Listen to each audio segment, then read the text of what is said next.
Good morning बच्चों, मैं दयाला राम रंगेरा, आदर्श बाल सीनियर सेकेंडरी स्कूल रावतसर से। आज का हमारा जो टॉपिक है वो है इंग्लिश का टेंस। टेंस का मतलब होता है काल। अब अपने को ये ध्यान रखना है कि जो काल और जो समय, ये दो अलग अलग कण, काल अलग होता है और समय अलग। टेंस को हम समय नहीं बोल सकते। टेंस का मतलब होता है काल। काल तीन प्रकार के होते हैं अंग्रेजी के अंदर। नंबर 1 प्रेजेंट टेंस, यानी कि वर्तमान काल। वर्तमान काल का मतलब कि अभी जो समय चल रहा है वो वर्तमान काल। 2 नंबर पे पास्ट टेंस, भूतकाल। जो समय पहले जा चुका है या जो समय व्यतीत हो चुका है उसको हम भूतकाल बोलते हैं। और नंबर 3 पे फ्यूचर टेंस, भविष्य का।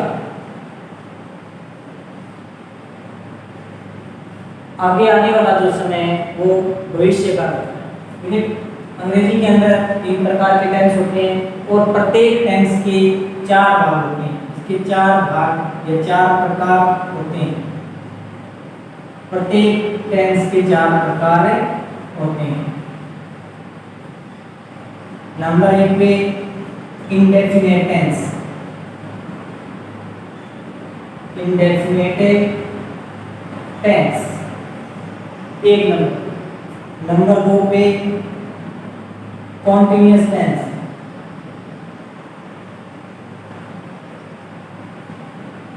और नंबर 3 पे परफेक्ट टेंस। नंबर 4 पे परफेक्ट कॉन्टिन्यूअस टेंस। ये प्रत्येक के 4 भाग होते हैं। प्रेजेंट के 4 भाग होते हैं, पास्ट के 4 भाग होते हैं और फ्यूचर के भी 4 भाग होते हैं। जैसे कि प्रेजेंट इंडेफिनिट टेंस, उसके बाद में प्रेजेंट कॉन्टिन्यूअस टेंस, उसके बाद में प्रेजेंट परफेक्ट टेंस, उसके बाद प्रेजेंट परफेक्ट कॉन्टिन्यूअस। इसी प्रकार से पास्ट के भी 4 भाग होते हैं। जैसे past continuous tense, past perfect tense, past perfect continuous tense, और इसी तरह से फ्यूचर के भी 4 भाग होते हैं। आगे हम इसको एक एक करके पढ़ेंगे। सबसे पहले हम पढ़ेंगे present indefinite tense.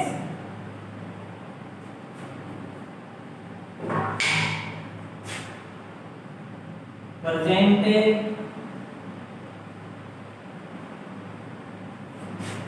Indefinite tense.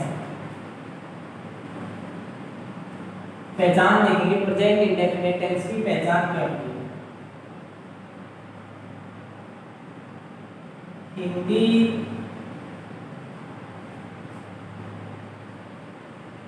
वाक्यों के अंत में ता है, ती है, ते है आदि शब्द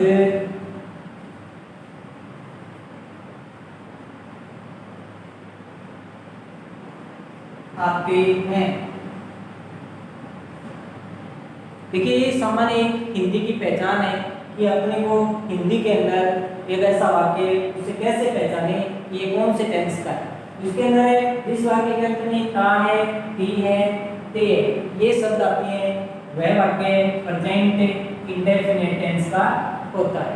अब उसके बाद में देखेंगे इसका रूल। रूल में सब्जेक्ट प्लस वर्ब की फर्स्ट फॉर्म, और फर्स्ट फॉर्म में एस या ईएस प्लस ऑब्जेक्ट, और उसके बाद में जो कुछ बचा है वो और फुल स्टॉप। अब सब्जेक्ट सबसे पहले, उसके बाद में वर्ब की फर्स्ट फॉर्म, उसमें एस है, उसके बाद में ऑब्जेक्ट। अब अपने को ये देखना है कि जो वर्ब की फर्स्ट फॉर्म है उसमें किस में एस या एस से लगाना है। तो अपने को यहाँ एक नोट डालना है। नोट में 1 नंबर पे लिखना है, यदि हमारा कर्ता यानी कि सब्जेक्ट एक वचन यानी कि सिंगुलर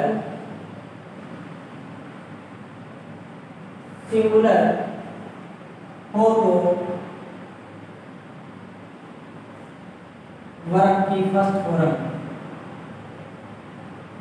इनकी मुख्य क्रिया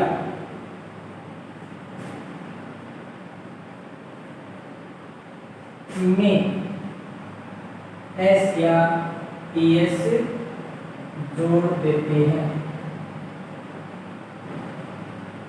देखिए अपना जो सब्जेक्ट है यदि वो एक वचन है तो उसकी जो मुख्य क्रिया होगी, मुख्य क्रिया की फर्स्ट फॉर्म, मुख्य क्रिया की जो पहली अवस्था है उसके अंदर हम एस या ए से जोड़ देंगे। 2 नंबर पे यदि हमारा कर्ता बहुवचन यानी कि प्लूरल हो तो मुख्य क्रिया को ज्यों का त्यों लिख देते हैं। यदि हमारा जो कर्ता है वो प्लूरल होगा तो जो मुख्य क्रिया होगी उसके अंदर हमने को कुछ नहीं जोड़ना है। जो मुख्य क्रिया है वो जैसी है उसके अंदर कोई परिवर्तन नहीं करना है, वैसे उसको लिख देंगे। नेक्स्ट एक नोट और डालना है, इस टेंस में इज एन आर का प्रयोग नहीं होता है। ये जो टेंस है इस टेंस के अंदर हम इज एन आर का प्रयोग नहीं करेंगे। एक साधारण जो वाक्य होगा उसके अंदर हम सब्जेक्ट के बाद में वर्ब की फर्स्ट फॉर्म, उसमें हम एस या एस जोड़ेंगे और उसके बाद में आ जाएगा ऑब्जेक्ट। अब ऐसे किसके साथ जोड़ेंगे कि यदि अपना जो कर्ता है जो सब्जेक्ट है अपना सिंगुलर होगा तो उसके अंदर हम एस या एस जोड़ देंगे मुख्य क्रिया में, और यदि अपना जो कर्ता है वो प्लूरल होगा बहुवचन होगा तो उसके अंदर हम एस या एस से नहीं जोड़ेंगे। जैसी वर्ब है उसमें किसी प्रकार का कोई परिवर्तन नहीं करेंगे। अब अपने को एग्जाम्पल देखेंगे हम इसके।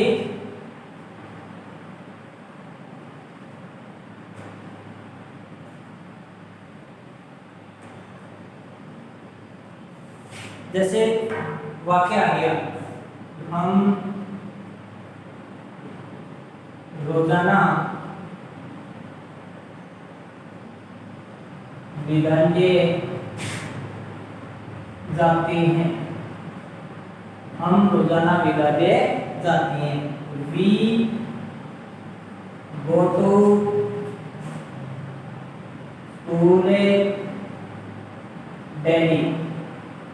We go to school daily. तो अपने का ये देखना है कि अपना जो सब्जेक्ट है वो कैसा है। सब्जेक्ट अपना कैसा है, प्लूरल है, इसलिए हमने वर्ब के साथ में किसी प्रकार का कोई परिवर्तन नहीं किया है। वर्ब के अंदर जैसी थी वर्ब उसको वैसा ही लिख दिया है। इसी तरह से ये वाक्य आ जाए कि राम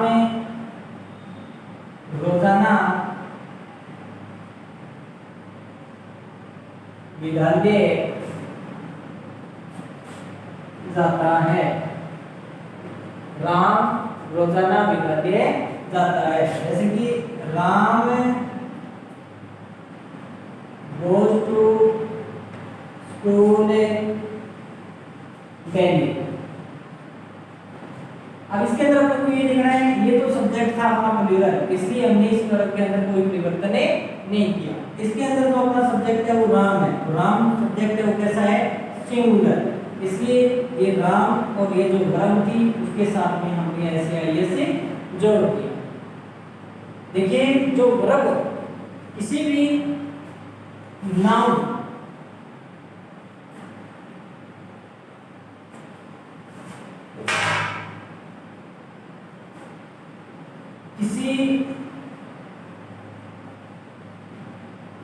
नाउन के साथ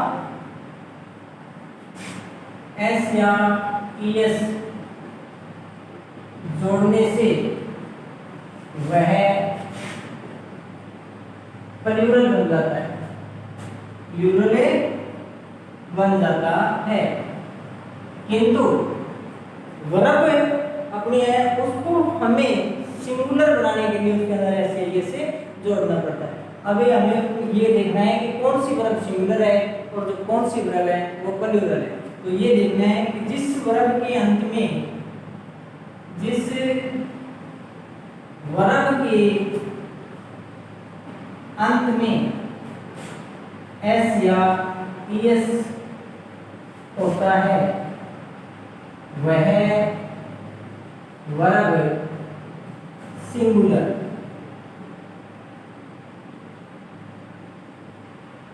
होती है। जैसे इज,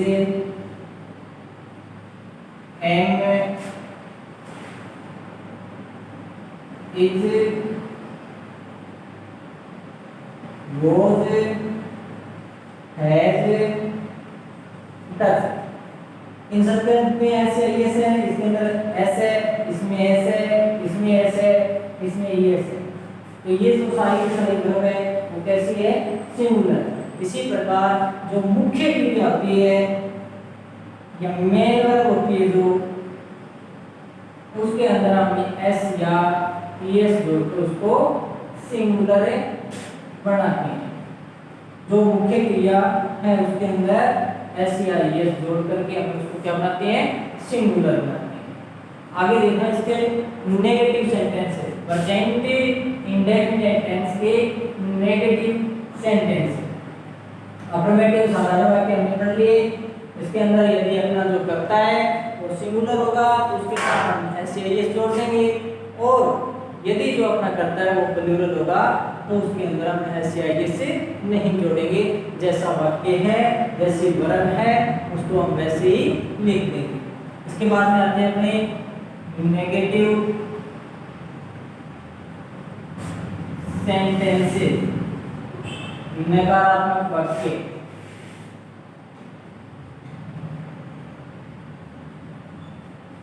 पहचान वही रहेगी नकारात्मक वाक्य की, इस वाक्य में का है, ती है, ते है आदि शब्द आते हैं। और नेगेटिव यानी कि जो नकारात्मक वाक्य, इसका जो रूल है वो बदल जाएगा। रूल ये बनेगा इसका, सब्जेक्ट प्लस डू या does plus not plus verb की first form plus object plus जो कुछ बचा है वो और फुल स्टॉप। देखिए अपने को इसके अंदर दो वर्ब है, हेल्पिंग वर्ब है वो दो, डू आएगा बहुवचन के साथ और डज आएगा एक वचन के साथ। ये आएगा प्लूरल के साथ है और ये आएगा सिंगुलर के साथ। यदि अपना जो करता है वो प्लूरल है उसके साथ में हम जो हेल्पिंग वर्ब है वो डू का प्रयोग करेंगे, और यदि अपना जो करता है वो सिंगुलर है तो उसके साथ में हम डज का प्रयोग करेंगे। अब इसके वही वाक्य देखते हैं, जैसे कि हम, जैसे हम रोजाना विद्यालय नहीं जाते हैं। We do not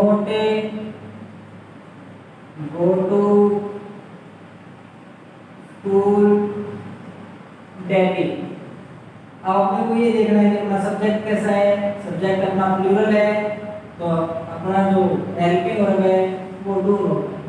इसी तरह से यदि अपना जो सब्जेक्ट है वो सिंगुलर होगा तो उसके साथ में हमें डज नॉट का प्रयोग करेंगे। जैसे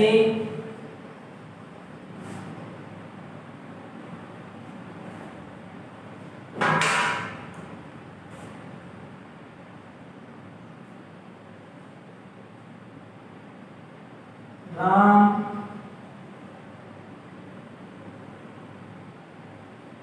पत्र नहीं लिखता है, इसका हम बनाएंगे तो बन जाएगा Ram does not write a letter. Ram अपना जो सब्जेक्ट है वो कैसा है, singular. Ram does not write a letter, इसलिए हमने जो वर्ब है वो कैसे यूज किए, डज नॉट। सिंगुलर वर्ब का हमने प्रयोग किया है। सब्जेक्ट यदि अपना सिंगुलर होगा तो वर्ब भी सिंगुलर आएगी, सब्जेक्ट यदि अपना प्लूरल होगा तो वर्ब भी प्लूरल आएगी। इसी तरह से एक वाक्य और है, जैसे हम रविवार को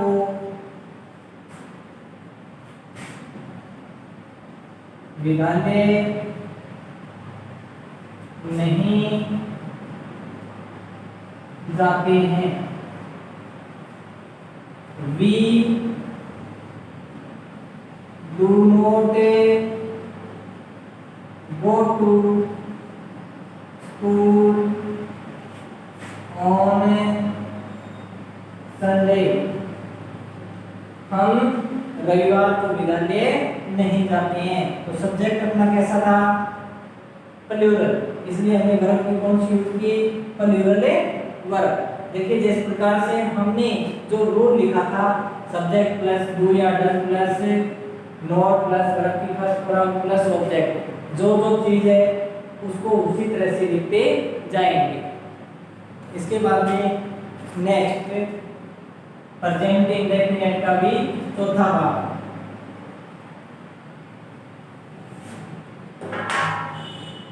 इंटेरोगेटिव सेंटेंसेस।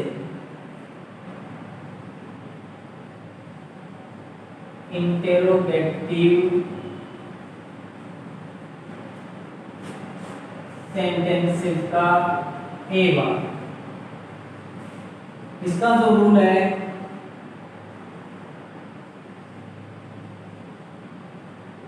इसका रूल बनेगा डू या does plus subject plus note है तो नोट लगा दो प्लस वर्ब की first form plus object plus जो कुछ भी बचा है वो, उसके बाद में कुछ मार्क्स आए। अब ये ध्यान रखेंगे इसके अंदर कि जो अपना वाक्य शुरू होगा वो हेल्पिंग वर्ब से शुरू होगा और वाक्य जहाँ खत्म होगा वहां पे अपने को किस मार्क से लगाना है। इसी क्रम में जैसे क्या राम पत्र लिखता है, इसका अंग्रेजी बन जाएगी does Ram write a letter. Same वही प्रोसेस, इसके अंदर क्या सबसे पहले आ गया, इसलिए हमने इसको हेल्पिंग वर्ब से शुरू किया। सबसे पहले क्या, जिस पर्सन बन गया ये, इसके एंड में पर्सन आ सके चिन्ह लगा। अभी अपने को इसको बनाने के लिए क्या करना है कि इधर वाला जो भाग है क्या इसको ऊपर छोड़ दे, उसके आगे जो भी वाक्य है उसके अंग्रेजी बना दे। जैसे Ram write a letter, subject हो गया ये, इसकी वर्ब हो गई और ये इसका ऑब्जेक्ट हो गया। उसके बाद में अब इसके आगे अंग्रेजी बच गई तो जो अपनी हेल्पिंग वर्ब है उसको यहाँ पे लिख देंगे, क्या कि अंग्रेजी। Does Ram write a letter. इसी तरह से क्या छात्र हिंदी पढ़ते हैं, do students read Hindi? Do students read Hindi? यहाँ पे अपना जो सब्जेक्ट था वो सिंगुलर, यहाँ पे प्लूरल।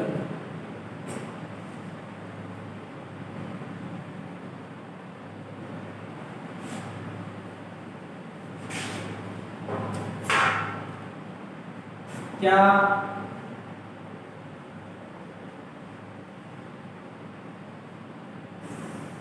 सीता खाना पकाती है? Does Sita cook food? Does Sita cook food? Next अपना इसी का चौथा और लास्ट भाग है इंटरोगेटिव सेंटेंसेस का बी भाग।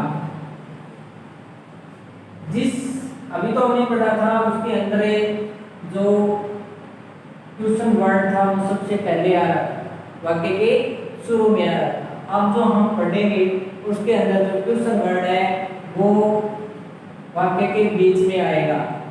उसका जो रूल बनेगा उसमें ये होगा WH वर्ड प्लस डू या does plus subject plus not plus verb की first form plus object plus question mark sign, question mark sign. अब WH वर्ड कौन कौन से होते हैं? जैसे व्हाट, व्हाई,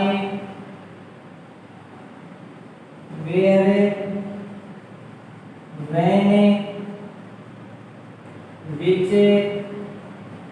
हाउ, हु, ये सारे WH। What, why, where, when, which, how, who, यानी कि जो जो WH से शुरू हो रहे हैं वो WH वर्ड होते हैं। ये केवल एक ऐसा है जो WH से शुरू नहीं होता है, हाउ। अब हम इसके सेंटेंस देखेंगे, एग्जांपल देखेंगे।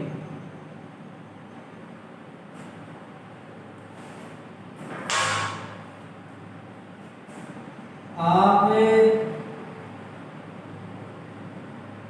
यहाँ रोजाना क्यों आते हैं?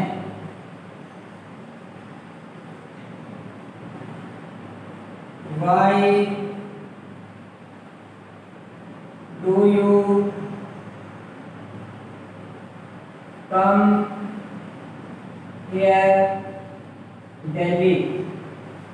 आप यहाँ रोजाना क्यों आते हैं? Why do you come here daily? तो अभी ये देखिए क्वेश्चन वर्ड अपना पहले तो वाक्य के शुरू में आ रहा था, अभी ये आ रहा है वाक्य के बीच में, इसलिए सबसे पहले हम इसकी अंग्रेजी बनाएंगे। WH वर्ड से वो अंग्रेजी बने। WH वर्ड प्लस डू या does plus subject plus note है तो नोट लगा दो, नहीं है तो नहीं। उसके बाद में वर्ब की फर्स्ट फॉर्म, उसके बाद में ऑब्जेक्ट और उसके बाद जो कुछ भी है वो, उसके बाद में क्वेश्चन मार्क के साइन, क्वेश्चन मार्क साइन हमसे लगाना है इसमें। जैसे आप यहाँ रोजाना क्यों आते हैं? तो why do you come here daily? Next,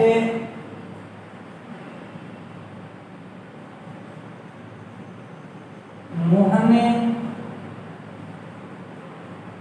बाजार क्यों नहीं जाता है। मोहन